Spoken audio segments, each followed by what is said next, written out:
সম্প্রতি Israel Palestinian ভূমি দখলের নতুন পায়তারা করেছে, নতুন আইন প্রণয়ন করেছে অবৈধভাবে।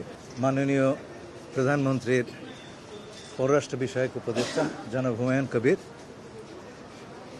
আমরা ওআইসির একটি সভায়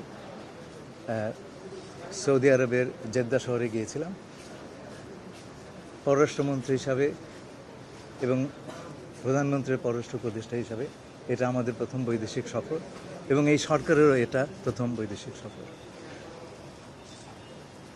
এই সফরে আমরা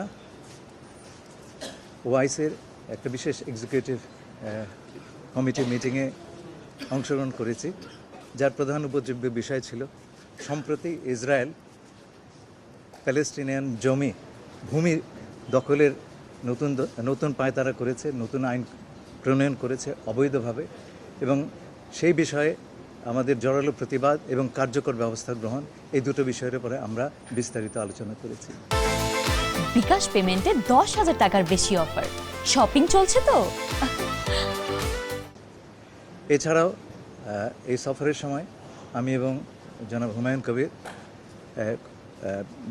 বেশ কয়েকটি গুরুত্বপূর্ণ দেশের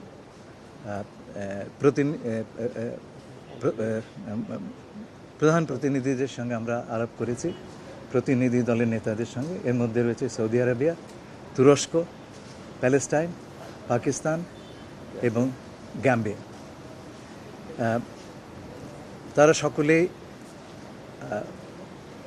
গত নির্বাচনে ভূমিধস বিজয় লাভ করার জন্যে মাননীয় প্রধানমন্ত্রী জনাব তারেক রহমানকে আন্তরিক শুভেচ্ছা জানিয়েছেন এবং তারা আশা প্রকাশ করেছেন তার নেতৃত্বে বাংলাদেশ একটা দীর্ঘকালীন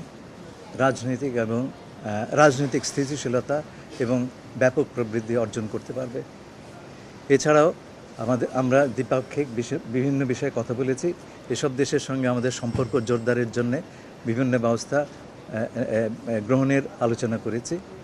সেই সাথে জাতিসংঘ সাধারণ পরিষদের 81তম অধিবেশনের সভাপতিত্বের জন্য বাংলাদেশের যে প্রার্থিতা, সেই বিষয়ে আলোচনা করেছি এবং প্রত্যেকটি দেশ আমাদেরকে বিপুল সমর্থন দিয়েছে এবং আমাদের জন্য জাতিসংঘে কাজ করবার জন্য প্রতিশ্রুতি দান করেছে।